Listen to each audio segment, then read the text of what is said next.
Saa 12 kamili asubuhi Afrika ya Kati na baadhi ya maeneo ya maziwa makuu, sawa na saa 1 kamili asubuhi Afrika Mashariki. Hujambo. Leo Jumatatu Septemba 29 mwaka 2025. Mimi ni Skola Kisanga, msikilizaji, na karibu katika Amka na BBC. Katika matangazo ya BBC asubuhi hii, watu 4 wameuawa na wengine kadhaa kujeruhiwa baada ya mshambuliaji mmoja kuvamia kanisa katika jimbo la Michigan nchini Marekani, akifyatua risasi na kuchoma moto jengo hilo. Officers who were trained immediately responded to the area where they met the suspect and they engaged in gunfire with that particular individual. Kumeibuka matumaini baada ya rais wa Marekani Donald Trump kusema kwamba ana mpango mpya ambao utamaliza vita vya Gaza. Na tutaangazia kumalizika kwa mkutano wa 80 wa Baraza Kuu la Umoja wa Mataifa. Unaashiria kuchukuliwa kwa hatua ya juu ya migogoro inayoendelea kimataifa sasa. Umoja wa Mataifa imekuwa ni taasisi au shirika kubwa ambalo linategemewa na ulimwengu kutatua matatizo, lakini mara hii ni kama vile kutokuridhika kumekuwa kukubwa zaidi, hasa kwa mienendo baada ya hali iliyopo.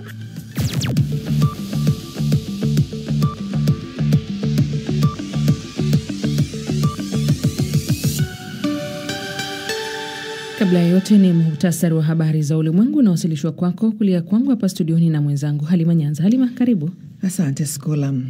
Watu 4 wamekufa baada ya mtu mwenye silaha kushambulia watu waliokuwa kanisani katika jimbo la Michigan nchini Marekani. Polisi wa eneo hilo wamearifu kuwa mshambuliaji huyo aliendesha gari mpaka katika mlango wa mbele wa kanisa la Mormon na kuwashambulia kwa risasi watu takriban 10. Taarifa zinasema kuwa mamia ya watu walikuwa ndani ya kanisa hilo ambalo liliwaka moto baada ya kugongwa na gari hilo. William Rainier ni kamanda wa polisi katika eneo hilo. Maafisa ambao wamepata mafunzo kwa haraka walielekea katika eneo la tukio ambako walikutana na mtuhumiwa na kuanza kujibishana kwa risasi na mshambuliaji. Wakamdhibiti mtuhumiwa huyo ambaye kwa sasa amefariki dunia. Hatunaye tena. Kama nilivyosema, alikuwa mwanaume mwenye umri wa miaka 40 kutoka Barton. Wakati wa tukio hilo pia kulitokea moto na tunaamini kuwa ulianzishwa kwa makusudi na mtuhumiwa. Chama tawala nchini Moldova ambacho kinaunga mkono Umoja wa Ulaya kimepata ushindi mkubwa katika uchaguzi uliofanyika jana na kuendelea kushikilia wingi wa viti bungeni. Uchaguzi huo wa jana ulijawa na tuhuma kutokana na madai ya kuingiliwa na Urusi. Chama hicho tawala cha PAS kilipata takriban 47% ya kura zilizopigwa, huku muungano wa Kizalendo unaoungwa mkono na Urusi ukishika nafasi ya pili kwa 25%. Ushindi huo unakifanya chama hicho kuendelea na juhudi zake za kujiunga na Umoja wa Ulaya bila kutegemea washirika wa muungano. Maafisa nchini Namibia wamepeleka mamia ya wanajeshi kupambana na moto wa nyika ulioharibu karibu theluthi moja ya mbuga maarufu ya wanyama ya Etosha.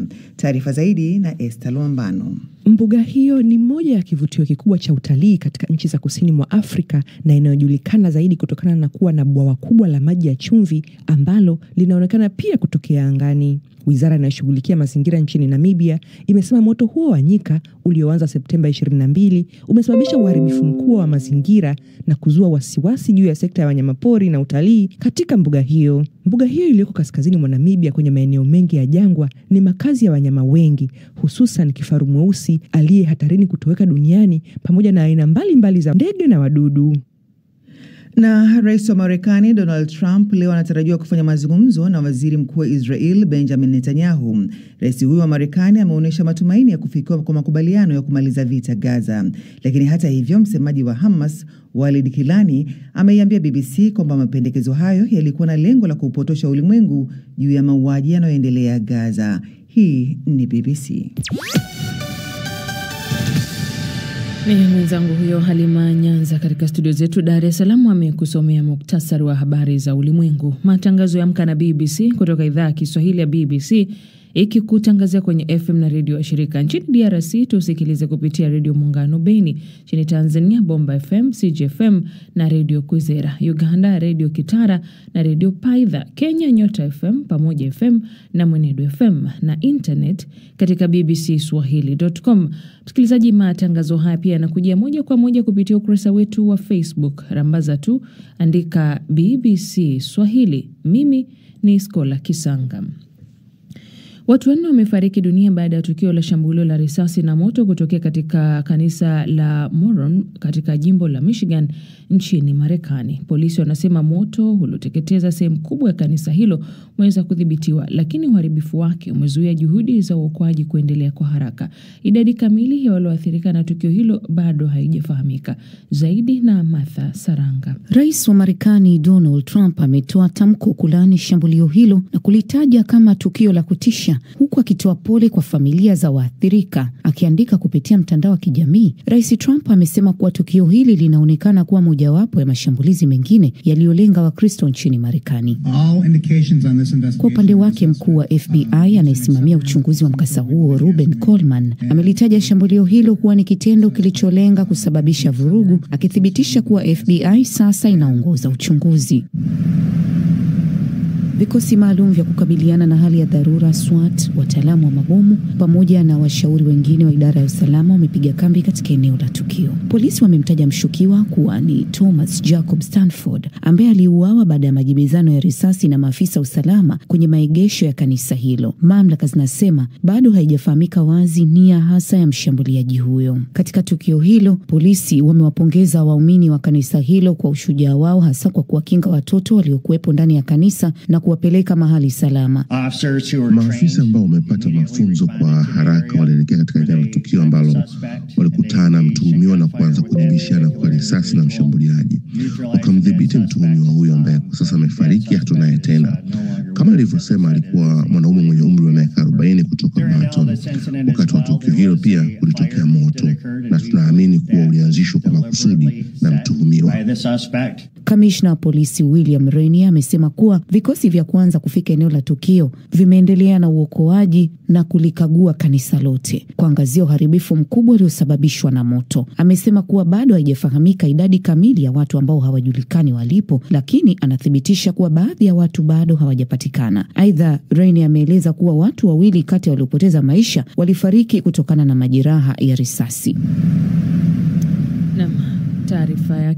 Taarifa yake Martha Saranga. Rais wa Marekani Donald Trump leo anatarajiwa kufanya mazungumzo na Waziri Mkuu wa Israel Benjamin Netanyahu. Rais wa Marekani anaonyesha matumaini ya kufikiwa kwa makubaliano ya kumaliza vita vya Gaza. Zaidi na Halima Nyanza. Rais wa Marekani Donald Trump amesema kuna nafasi ya kuwepo kwa mafanikio makubwa katika eneo la Mashariki ya Kati na kwamba viongozi wa Israeli na Jumuiya ya Kiarabu wamepokea vizuri mapendekezo yaliyofikiwa. Lakini hata hivyo, msemaji wa Hamas Walid Kilani ameiambia BBC kwamba mapendekezo hayo yalikuwa na lengo la kuupotosha ulimwengu juu ya mauaji yanayoendelea Gaza. Ameeleza kuwa Hamas ilikubali mpango uliopendekezwa na mjumbe wa Marekani Steve Witkoff katikati ya mwezi wa 8, lakini Israel ilijibu kwa kushambulia makao makuu ya Hamas yaliyoko Qatar. Msemaji huyo wa Hamas amefahamisha kuwa juhudi zinazochukuliwa na Wapalestina kujadiliana na Israel kwa miongo kadhaa hazijawahi kuleta utulivu wala usalama kwa watu wa Palestina. Wapalestina wamejaribu kutafuta amani na adui huyu kwa zaidi ya miaka 33 ya mazungumzo. Majadiliano haya yasiyofaa hayajaweza kuleta usalama, utulivu wala amani kwa watu wa Palestina, na ndiyo sababu ya Wapalestina kunyimwa haki kwa kiwango kikubwa. Adui hataki kutupa taifa na hata nusu yake, na hata kutupa nchi moja ya ardhi yetu. Hili limethibitishwa katika hotuba ya Netanyahu. Katika hatua nyingine, tawi la kijeshi la Hamas limesema limepoteza mawasiliano na mateka 2 wa Israel baada ya jeshi la Israel kufanya mashambulizi 2 katika mji wa Gaza. Kikosi hicho cha Al-Qassam kimedai kuwa kililiomba jeshi la Israel kusitisha mashambulizi kwa saa 24 ili kuweza kuwahamisha mateka hao kutoka kwenye hatari.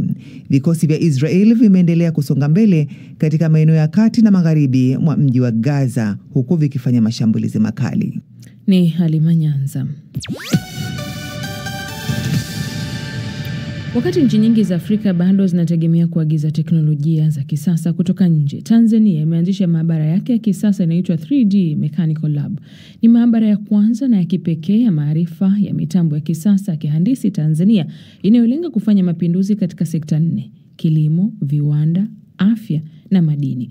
Kwenye maabara hii pamoja na vifaa vingine, maelfu ya vijana wanapewa ujuzi wa kutengeneza ndege isiyokuwa na rubani, yani robot, pamoja na vipuri vya viwandani. Mwandishi wetu Yusuf Mazimu alitembelea maabara hiyo huko jijini Arusha, kaskazini mwa Tanzania. Ni ndani ya maabara 3D hapa chuo cha ufundi Arusha. Ubunifu unaendelea. Hapa wazo la ubunifu hubadilishwa na kuwa kitu halisi kupitia teknolojia ya 3D, kama ambavyo anaeleza mkufunzi Dickson Nkongo. Maabara hii ambayo ni ya kipekee kwa Tanzania inaweza ikakupa products nzuri sana. Mfano robot ambaye anaweza akatumika kwenye viwanda, robot ambaye anaweza akatumika hospitalini, lakini pia kupitia maabara hii tunaweza tukatengeneza ndege ambayo haina rubani, lakini vile vile unaweza ukapata vipuli vya magari, vipuli vya pikipiki na bidhaa nyingine nyingi sana. Mazao mengi yamekuwa yakifanya umwagiliaji kwa njia ya kawaida au tunaita traditional, lakini siku hizi tumeona unaweza kutumia drone kumwagilia au kupiga dawa, ambao hii inaongeza ufanisi na size ya mashamba na maeneo mbalimbali ambao baadhi ya teknolojia hii imeshakuwa taken care, na maabara hii imekuwa ni kichocheo kikubwa kwenye area hiyo. Wanafunzi hapa wanajivunia. Ukiangalia huu mchoro ni kwamba pati zote, yani sehemu zote zimewezekana kupitia maabara hii. Simai Seko yeye katengeneza roboti la kuchomelea vyuma. Kila kitu kimekuwa 3D printed mwanzo mpaka mwisho. Kwa hiyo maabara hii imesaidia kwa kiwango kikubwa katika ufanikishaji wa project hii. Na Mustafa Jige kabuni ndege isiyo na rubani. Kwa sababu nimeona matatizo katika jamii yangu, mfano mafuriko, kufikia sehemu ambazo ni vigumu kufikiwa, lakini pia usafirishaji wa dawa maeneo ambayo ni vigumu kufikiwa, mfano vijijini, lakini pia kutusaidia kwenye usalama wa wanyamapori. Maabara hii ya 3D ni huru kwa wanafunzi na hata ambao wamehitimu. Na tayari matunda ya maabara hii yameanza kuonekana. Maabara ya 3D ya ATC imenisaidia mimi na wenzangu kuanzisha kikundi cha ubunifu ambacho tunahusika na kutengeneza mashine za kilimo, kuwasaidia wajasiriamali na wafanyabiashara ambao wanahitaji kuona mawazo yao katika uhalisia. Serikali inasema maabara 3D inaweka msingi wa ubunifu kwa maendeleo ya sekta mbalimbali za uchumi. Masuala ya sayansi na teknolojia, tunakwenda viwanjani na Florian Kaijage. Twenzetu. Asante sana Skola Kisanga. Tuanzie ligi kuu ya England ambako miongoni mwa matokeo ya kusisimua ni kwamba Arsenal imefanikiwa kupunguza pengo kati yake na vinara Liverpool na kubakia alama 2 baada ya kuichapa Newcastle United 2-1. Magoli ya Arsenal yalipatikana katika dakika 13 za mwisho wa mchezo, hivyo kumaliza mfululizo wa vipigo vitatu mfululizo katika uwanja wa St James Park. The Gunners walinufaika na kipigo cha Liverpool cha 2-1 mbele ya Crystal Palace hapo Jumamosi ambacho ni cha kwanza msimu huu. Huko Hispania katika ligi kuu ya nchi hiyo maarufu La Liga, Barcelona ilikuwa ya kileleni mwa msimamo kwa tofauti ya alama 1 dhidi ya mahasimu wao wakuu Real Madrid baada ya kupindua meza na kuichapa Real Sociedad 2-1. Miamba hiyo ilitumia vema kichapo kikali cha magoli 5-2 walichopata Real Madrid kutoka kwa Atletico Madrid mapema Jumamosi. Na katika Serie A nchini Italia, AC Milan mabingwa watetezi walichapwa, Napoli walichapwa na AC Milan. AC Milan inaongoza ligi hiyo kwa sasa kwa tofauti ya magoli ya kufunga na kufungwa, wakiwa na alama 12 sawa na Napoli na AC Roma.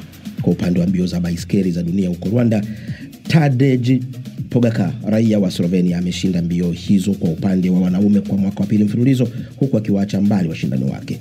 Pogacar mwenye umri wa miaka 27 ambaye ni mshindi mara 4 wa mashindano ya kimataifa ya baiskeli maarufu Tour de France alinyakua ushindi huo kwa tofauti ya dakika 1 na sekunde 28 mbele ya Remco Evenepoel raia wa Ubelgiji aliyemaliza wa pili. Ben Hill raia wa Jamhuri ya Ireland alimaliza wa tatu. Mbio hizo ni za umbali wa kilomita 267.5. Tumalizie na cricket ambapo India limefanikiwa kutetea ubingwa wake wa kombe la Asia baada ya kuwachapa majirani zake Pakistani kwa wicket 5 katika mchezo wa fainali wa kusisimua uliokumbwa na mashinikizo ya nje ya uwanja kutokana na uhasama baina ya mataifa hayo ambao ulifanyika katika kiwanja cha kimataifa cha cricket huko Dubai. Hii ilikuwa mara ya 3 kwa India na Pakistan kukutana katika fainali ya mashindano hayo na India kunyakua ubingwa wao wa 9. Kwa mara nyingine wachezaji wa pande hizo mbili hawakupeana mikono kama ilivyokuwa katika fainali 2 za awali.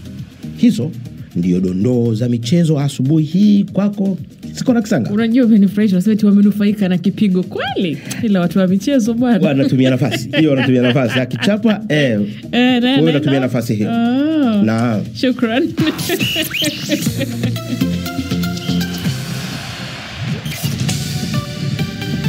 Matangazo ya asubuhi ya Amka na BBC kutoka idhaa ya Kiswahili ya BBC. Habari kuu asubuhi hii, watu 4 wameuawa na wengine kadhaa kujeruhiwa baada ya mshambuliaji mmoja kuvamia kanisa katika jimbo la Michigan nchini Marekani, kufyatua risasi na kuchoma moto jengo hilo. Kumeibuka matumaini baada ya rais wa Marekani Donald Trump kusema kwamba ana mpango mpya ambao utamaliza vita vya Gaza, na muda mfupi ujao utaangazia kumalizika kwa mkutano wa 80 wa Baraza Kuu la Umoja wa Mataifa. Hii ni BBC.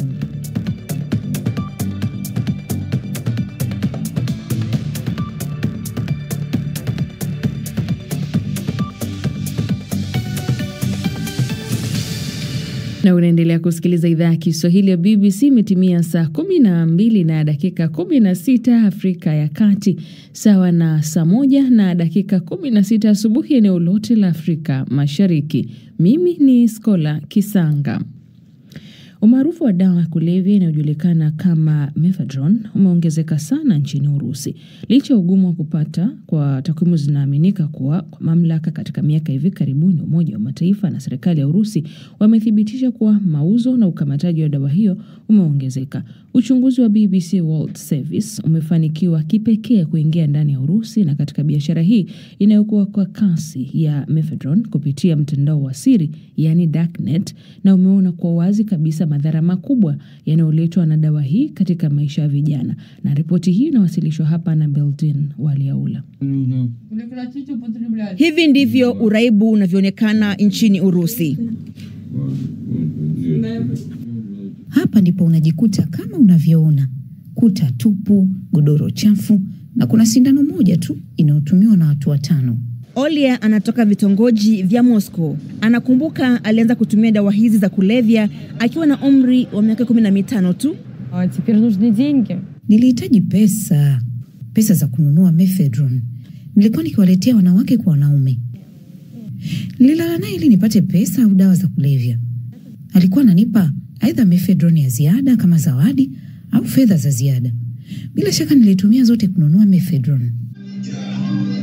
Methadone ni dawa ya kulevya ya mtaani yenye kusababisha uraibu mkubwa. Mara nyingi inafananishwa na cocaine, lakini inaweza kuwa nafuu hadi mara 5 zaidi. Inaweza kuwafanya watumiaji ujisikie wenye furaha iliyopindukia, lakini pia inaweza kusababisha matatizo makubwa ya kiafya. Kama dawa nyingine za kulevya nchini Urusi, soko la methadone lipo mtandaoni. Wauzaji hufanya biashara kupitia mtandao ya vificho au darknet. Uchambuzi wetu wa mitandao fiche ya Urusi inaonyesha kuwa kuna takriban 1/3 ya mauzo ya dawa za kulevya sasa ni hizi dawa za methadone. Maxim ni kijana mwingine wa Kirusi ambaye maisha yake yaliharibiwa na methadone.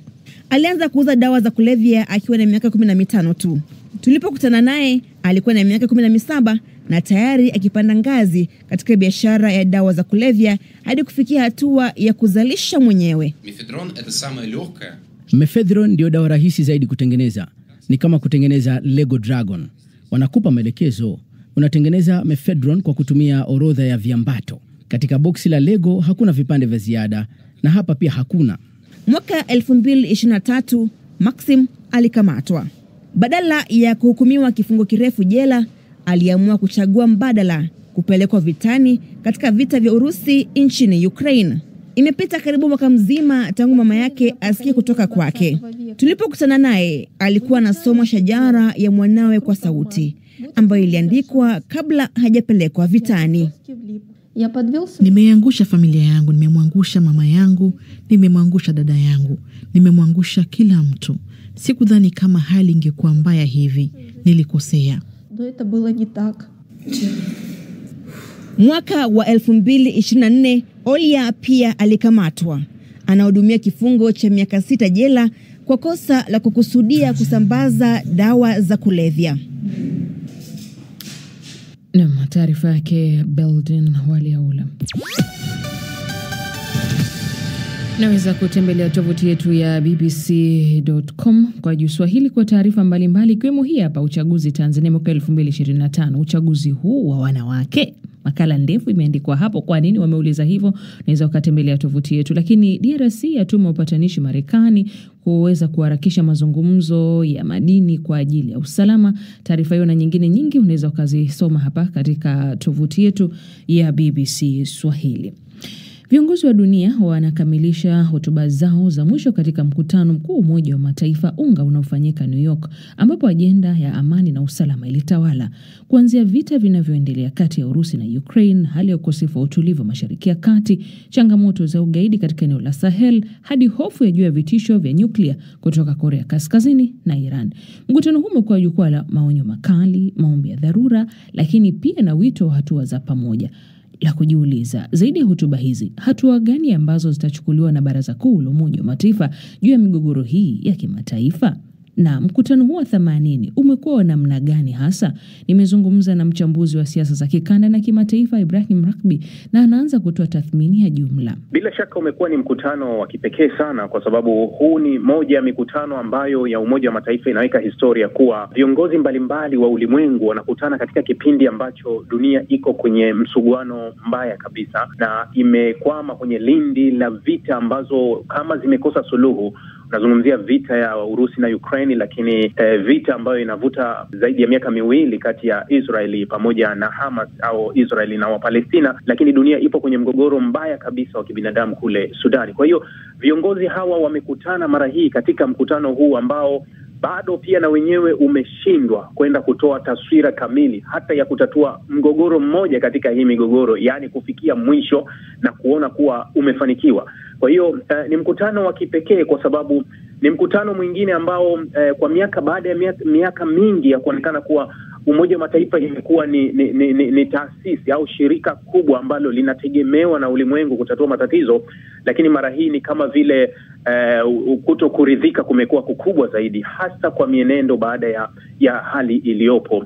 Hotuba ya Netanyahu ni moja ya hotuba pia ambayo imeshutumiwa pia na baadhi ya viongozi wa dunia kuwa haikuonyesha nidhamu kwa Umoja wa Mataifa ambao kiuhalisia wao unaweza ukasema kuwa ndio baba wa Israeli, kwa sababu ikiwa bado changa kabisa ndio ilipitisha azimio namba 181 la mwaka 1947 ndio lililoanzisha taifa linaitwa Israeli. Sasa Israeli kwa nidhamu aliyotakiwa kuwapa UN na kile anachokipeleka kwa UN na kuwashutumu sana kuwa wanamhujumu na wamekuwa wakitenda kinyume chake, bado imekuwa ni maswali mengi sana kuhusu Israeli na Umoja wa Mataifa, lakini ulimwengu wa Magharibi ambao pia na wenyewe umeshindwa kwenda kuchukua hatua za moja kwa moja na kuonyesha kuwa na wenyewe umepasuka. Ibrahim Rabi, hotuba ambazo zilitolewa katika mkutano mkuu wa Umoja wa Mataifa zilikuwa zinalenga shinikizo za kidiplomasia kutaka Israeli iweze kusitisha mashambulizi yake eneo la Gaza, lakini mpaka sasa tunapozungumza haijafanya hivyo. Tangu jana na hata juma lililopita iliendeleza mashambulizi. Lakini cha kujiuliza hapa, unadhani